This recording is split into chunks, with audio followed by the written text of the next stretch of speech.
Wow. I've been up here a lot. I've never seen a crowd like this. I think we need a ballroom, and that's happening. It's going to be a beautiful ballroom. This is really a lot of people, most I've ever seen in this room. And we're here for a very serious purpose, very serious purpose. Something's out of control, but we're going to put it in control very quickly like we did on the southern border. I'm announcing a historic action to rescue our nation's capital from crime, bloodshed, bedlam, and squalor, and worse. This is Liberation Day in D.C., and we're going to take our capital back. We're taking it back under the authorities vested in me as the President of the United States. I'm officially invoking Section 740 of the District of Columbia Home Rule Act. You know what that is? And placing the D.C. Metropolitan Police Department under direct federal control, and you'll be meeting the people that will be directly involved with that. Very good people, but they're tough, and they know what's happening, and they've done it before. In addition, I'm deploying the National Guard to help reestablish law, order, and public safety in Washington, D.C., and they're going to be allowed to do their job properly. And you people are victims of it, too. You know, you're reporters, and I understand a lot of you tend to be on the liberal side, but you don't want to get mugged and raped and shot and killed. And you all know people and friends of yours that happened. And so you can be anything you want, but you want to have safety in the streets. You want to be able to leave your apartment or your house where you live and feel safe and go into a store to buy a newspaper or buy something. And you don't have that now. The murder rate in Washington today is higher than that of Bogota, Colombia, Mexico City, some of the places that you hear about as being the worst places on earth, much higher. This is much higher. The number of car thefts has doubled over the past 5 years, and the number of carjackings has more than tripled. Murders in 2023 reached the highest rate probably ever. They say 25 years, but they don't know what that means because it just goes back 25 years. Can't be worse. Our capital city has been overtaken by violent gangs and bloodthirsty criminals, roving mobs of wild youth, drugged-out maniacs and homeless people. And we're not going to let it happen anymore. We're not going to take it. Just like we did on our southern border. Nobody comes through our southern border anymore. 3 months in a row, we had zero. I don't know if that's right, but the people that do the work, it's a very liberal group of people, actually, and they actually said zero for the last 3 months. Nobody thought a thing like that was possible. And, you know, when you say take a look at numbers, I just saw some charts. These are different cities throughout the world. Red is, okay, the red is a place called Washington, D.C. Look at these. Baghdad is, we doubled up on Baghdad. Panama City, Brasilia, San Jose, Costa Rica, Bogota, Colombia, heavy drugs. Mexico City, I mentioned, Lima, Peru, all double and triple what they are. So do you want to live in places like that? I don't think so. I don't think so. And I think the people in this room, if you wrote correctly, you'd see, look at the kind of numbers we have.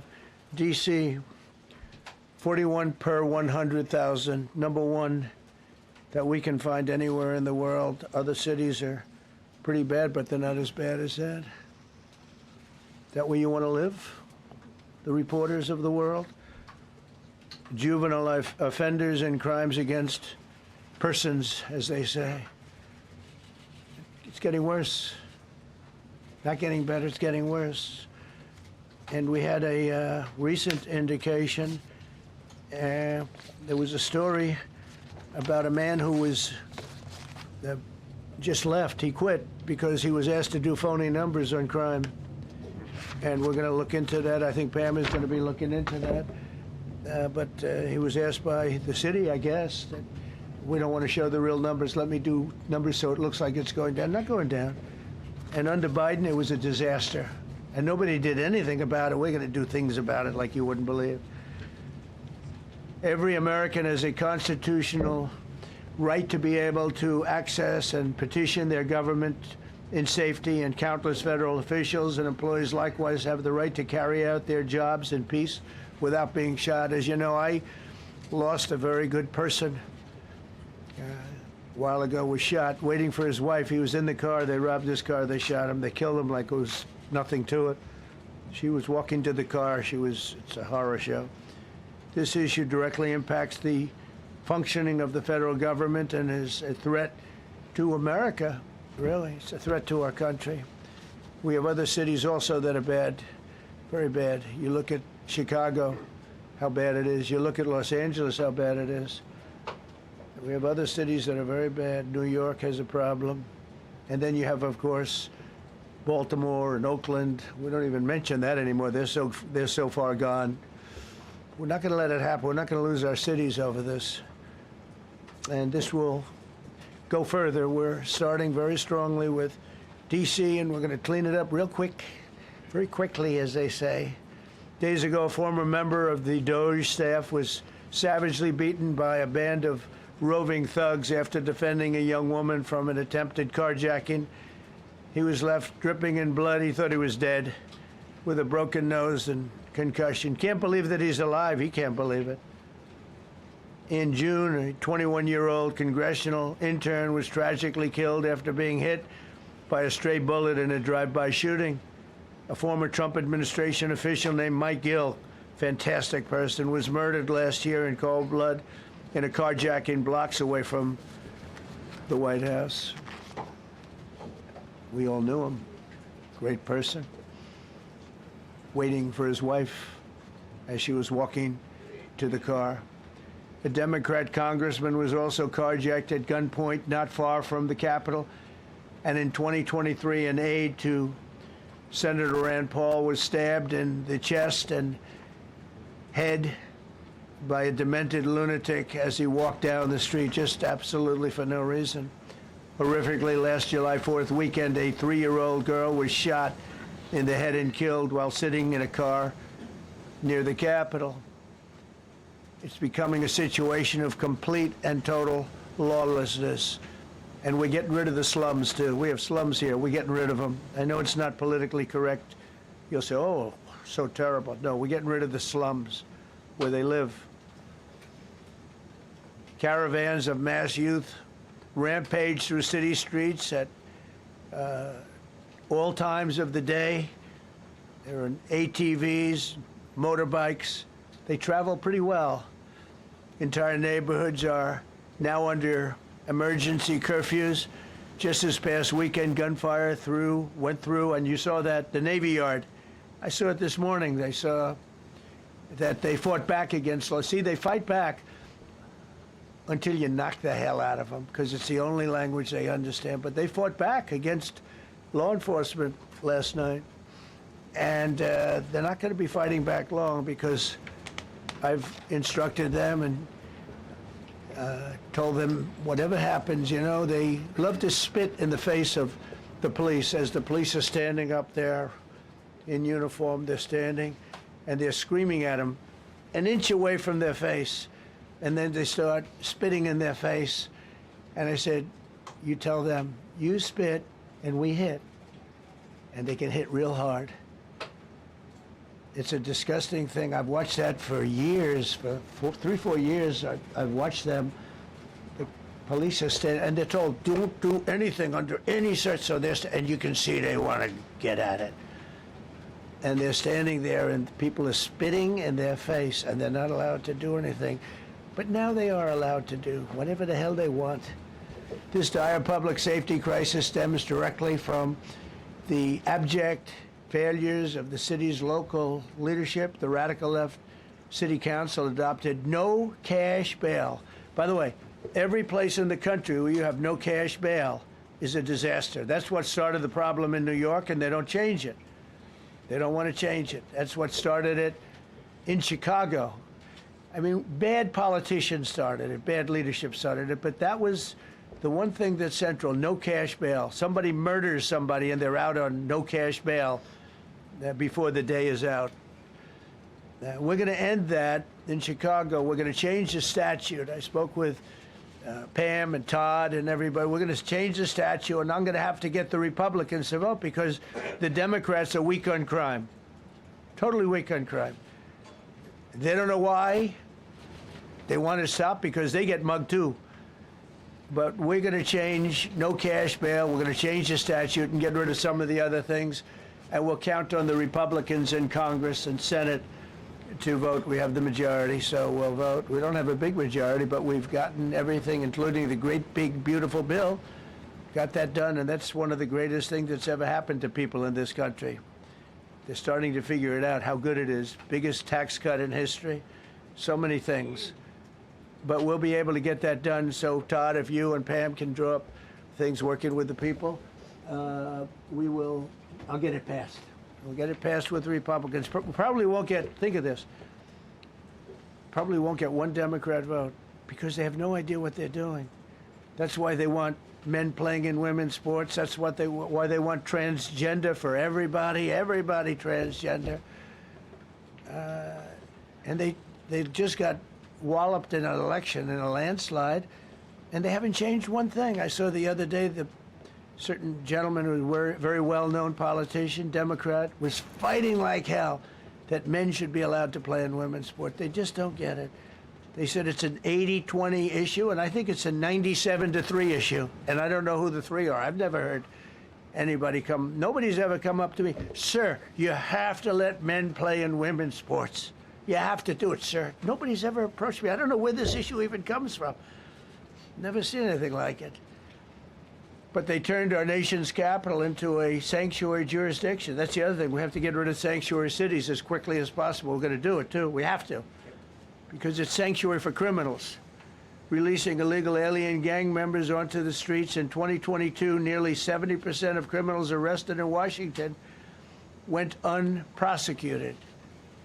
That's not going to happen with the group we have standing aside and standing behind me. And at the Metropolitan Police Department, it's now reached a small number relatively compared to what it was, but it's thousands of people. You know, we have thousands of police. I was told today, sir, they want more police. I heard a number, 3,500 police. That's a lot of police. 3,500. I thought they were going to say, we only have 30 policemen or women. He said, we have 3,500. We need more. You don't need more. That's so many. I never heard. That's like an army. How could you need more than 3,000? It just happened 2 minutes ago. Sir, they've requested more police. Oh, what do they have? About 3,500. I said, 3,500? This is not a big area. It's ridiculous. What you need is rules and regulations, and you need the right people to implement them. And we have the right people here, that I can tell you. Look at the border. Biden said there's nothing you can do. Kamala was the border czar. She never called one of the Border Patrol agents who are great. ICE is great. Never spoke to anybody. Never went there. But she was the border czar. And everybody said it was impossible to fix. I fixed it in 3 months. No, really. I fixed it the first week, but really fixed it over the last couple of months. And I mean, literally to a point where, as I said, 0 illegals entering our country in the last 90 days. Pretty amazing.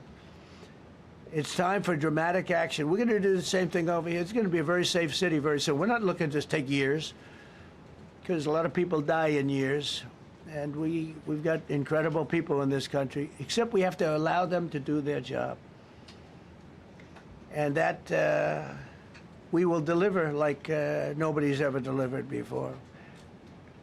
I actually think it's easy. You know, if you're competent, it's easy. If you're incompetent, it's impossible. But I'm very competent. Last week, my administration surged 500 federal agents into the district, including from the FBI, ATF, DEA, Park Police, the U.S. Marshal Service, the Secret Service, and the Department of Homeland Security. You know, a lot of nations, they don't have anything like that. They got some police, and they're rough police. They don't have DEA, ATF, FBI, Park Police, U.S. Marshal Service, Secret Service, Department of Homeland Security. They got some police, but they're rough police, and they do their job. They don't have crime. We're not going to have crime either. They made dozens of arrests, and that's what starts to happen. Again, cashless bail. Watch what we do with that. Today, we're formally declaring a public safety emergency. This is an emergency. This is a tragic emergency. And it's embarrassing for me to be up here. You know, I'm going to see Putin. I'm going to Russia on Friday. I don't like being up here talking about how unsafe and how dirty and disgusting this once beautiful capital was, with graffiti all over the walls. It's another part of it, by the way, because we're talking about safety, but we're also talking about beautification. We have the most beautiful, potentially, capital in the world. We always had. But people come from Iowa, they come from Indiana, they come and then they get mugged.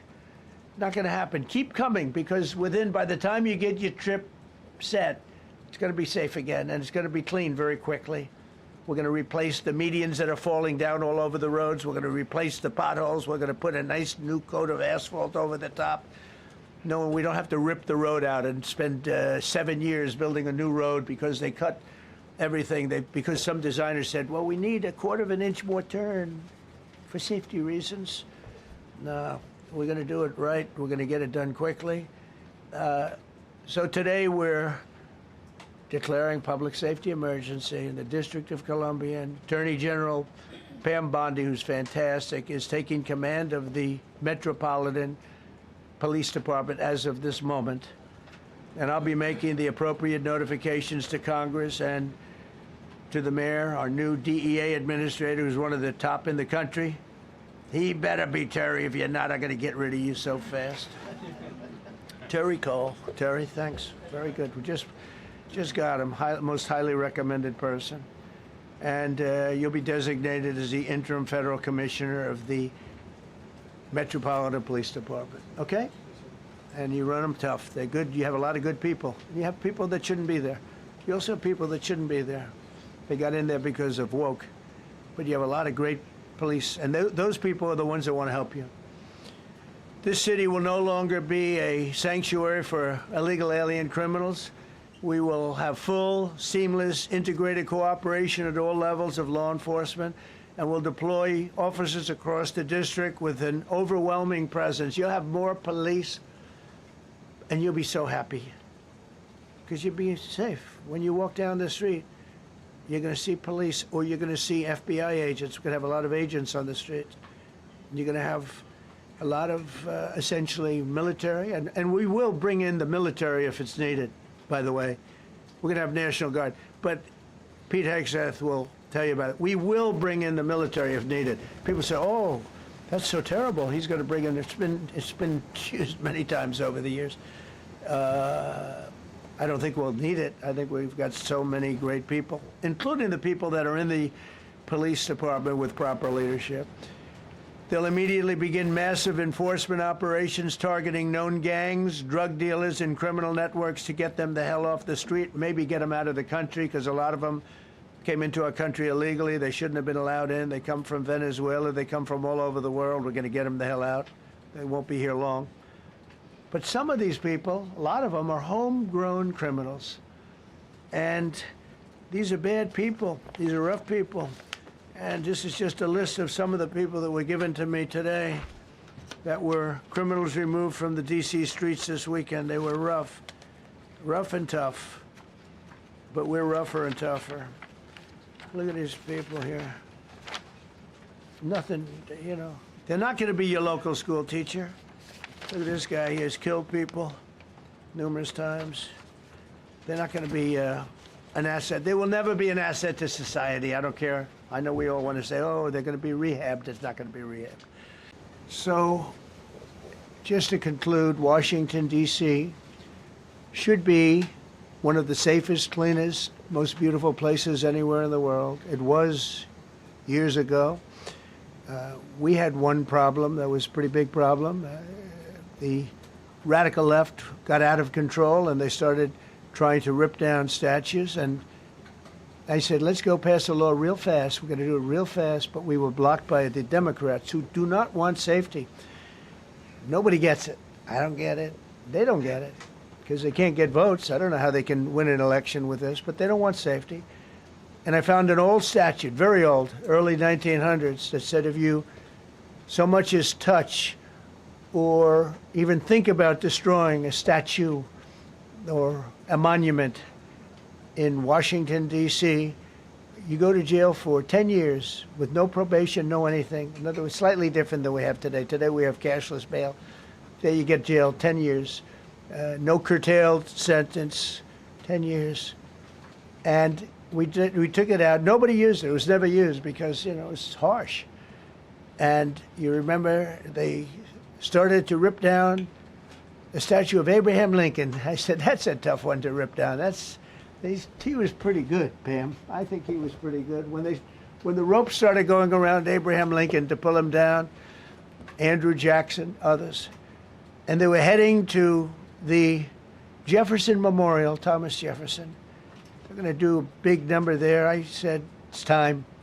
And I signed that statute immediately. We had it updated. We made it use the same language, all passed by Congress. And I announced it's 10 years in jail, no probation, no anything, 10 years, no curtail sentence if you touch, so much as touch a statue in Washington, D.C. And it was an amazing sight, beautiful sight. Everybody just left. The ropes were hanging around Andrew Jackson, and there were 2 ropes around Abraham Lincoln. They left the rope.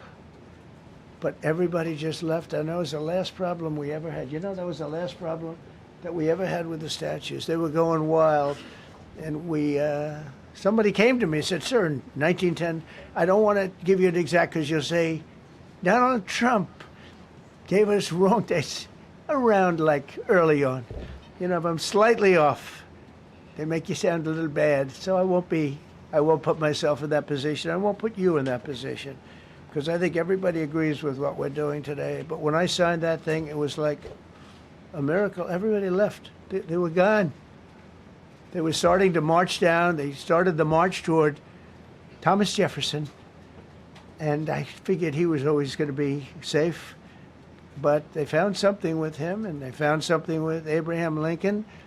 And even in the name George Washington in California, numerous places changed the name of George Washington High School and various other places. They took George Washington's name. This was a sick, woke culture that I think we've largely ended.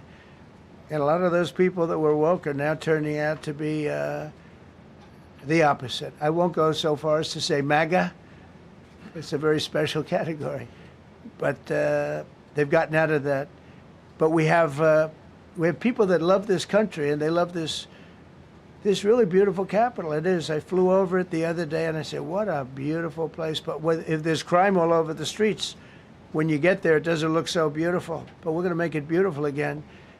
We're going to fix it with crime, and we're going to also, as we're doing that, we're going to start doing things that we know how to do, that I know how to do better than anybody, I guess, because of my experience from previous life. But not only are we stopping the crime, we're going to clean up the trash and the graffiti and the grime and the dirt and the broken marble panels and all of the things they've done to hurt this city. And we're going to restore the city back to the gleaming capital that everybody wants it to be. It's going to be something very special. All of these people are really tough. Could I shake your hand, Gaddy, please? You're going to be so important here. You're going to be that guy. I hope I don't have to fire him in 2 weeks because he's too soft. I don't think he's too soft. If I do, I will, though. Is it okay if you're soft, weak, and pathetic like so many people? I will fire you so fast. You're not going to have to worry about that. No, I think you're going to do a fantastic job. And everybody in this room, they may not express it, but they all want that to happen. You know, they want to be safe, and they have families too. So it's an honor to have such a large group. I've done this for years now, hard to believe. I've never seen this room so packed. In fact, I'm sure it's a violation of every fire code. but we'll let you stay anyway. You're taking a chance. And with that, we'll say, maybe if you could, oh, wow. We could be here all day long. If we could keep the first questions, perhaps, to this subject, and then we'll go on to a few others.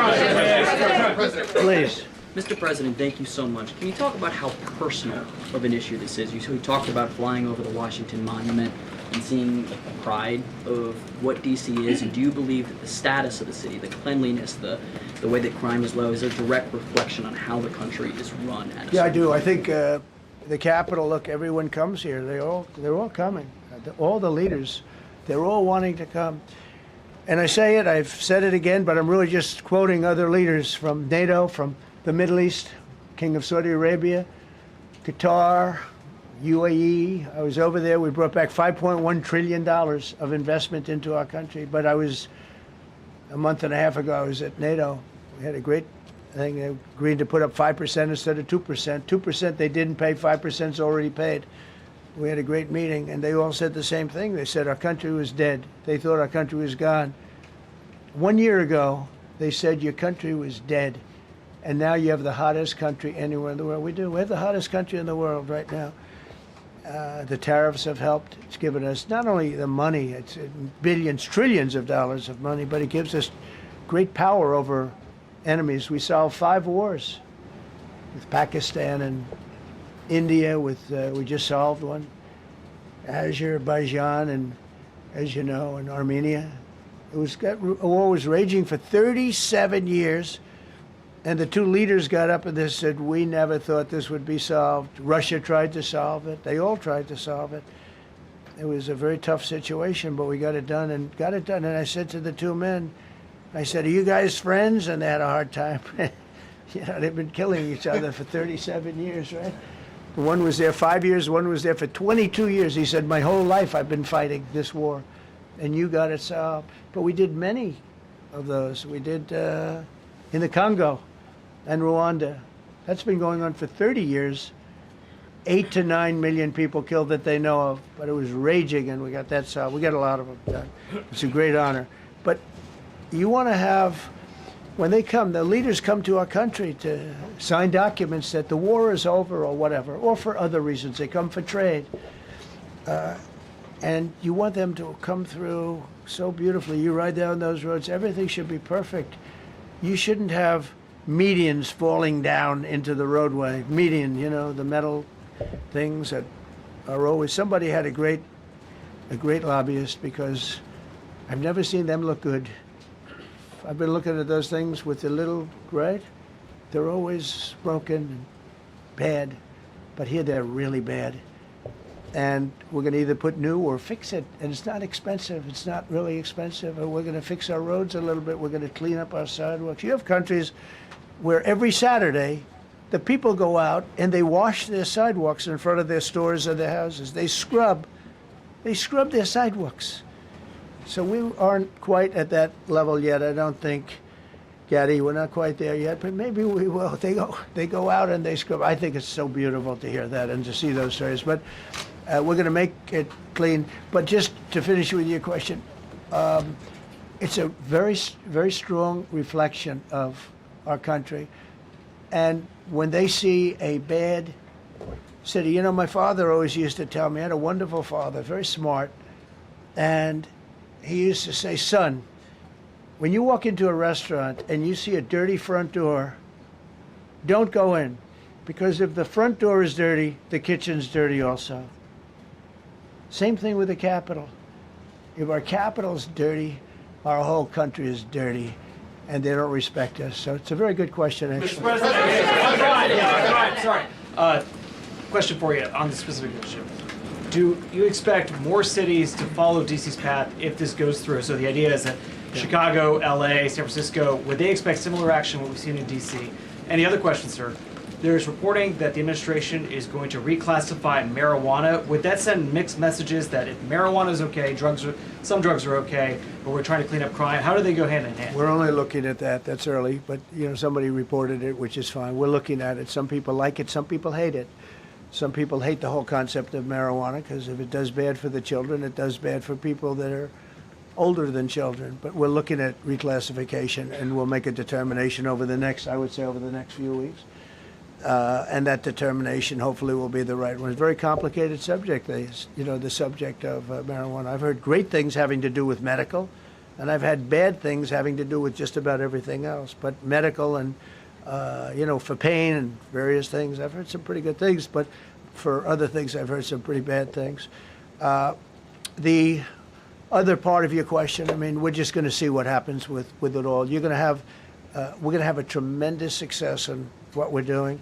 Other cities are hopefully watching this. They're all watching, just like everyone's watching here. They're all watching, and maybe they'll clean up, and maybe they'll do this and get rid of the cashless bail thing and all of the things that caused the problem. I mean, if you go back, this whole thing with cashless bail is a disaster. So many problems came that we never had before. So they're watching us today, and if they don't learn their lesson, if they haven't studied us properly, because we're going to be very successful. I have zero doubt about that. It's going to be. It's a question of will it be really fast, like the border.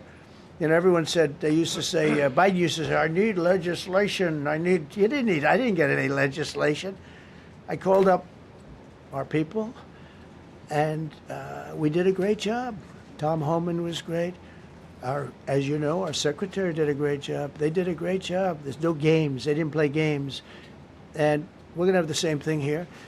But then I'm going to look at New York in a little while. Let's do this. Let's do this together. Let's see. It's going to go pretty quickly. And if we need to, we're going to do the same thing in Chicago, which is a disaster. We have a mayor there who's totally incompetent.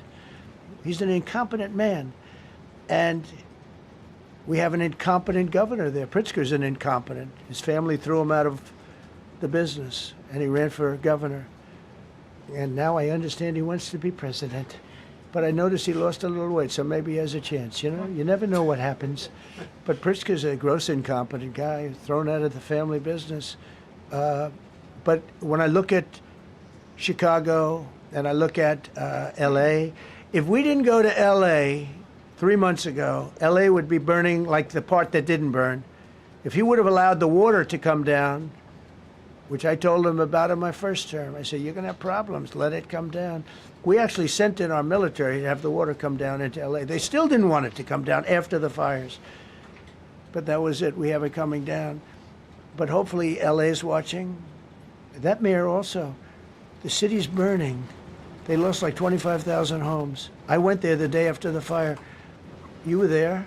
And I saw people standing in front of a burned down home. Their homes were incinerated. They weren't like, even the steel was literally, it was all warped and literally disintegrated because of the winds and the flame and the whole thing. It was like a blowtorch.